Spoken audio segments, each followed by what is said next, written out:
Everyone, তো দিনটা ছিল 17ই আগস্ট। কলকাতার ঘটনাটা আশা করি তোমাদের কারো কাছেই অজানা নয়। তো সেই ঘটনা নিয়েই আমাদের পালপাড়া থেকে একটা মিছিল বেরোর কথা ছিল, কিন্তু এত বৃষ্টির জন্য সেই দিন তো মিছিলটা বের করা সম্ভব হয়নি। কিন্তু পরের দিন মিছিলটা বেরিয়েছিল, সেই ভিডিওটাও আমি ছাড়বো, তোমরা দেখতে পারবে। বাড়িতে এসে ভাইয়ের সাথে একটু নকশা করতে করতে একদম মহাযুদ্ধ লেগে যায় আমার আর ভাইয়ের মধ্যে। আর সেদিন মনসা পুজোও ছিল, তো একটু প্রসাদ খাই, প্রসাদ খেয়ে আমি একটু নকশা করছিলাম।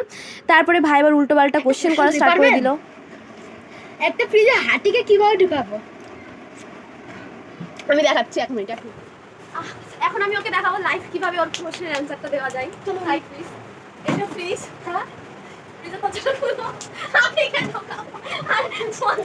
দেন আমি এত বোর হচ্ছিলাম, তাই ভাবলাম যে একটু গল্পের বই পড়া যাক। গল্পের বই পড়ে আমার পুতুলকে একটু আদর করে মা ওইদিকে গরম গরম লুচি ভাজছিল, তো লুচিটা খেয়ে ডাইরেক্ট ঘুমিয়ে পড়েছি। Okay bye.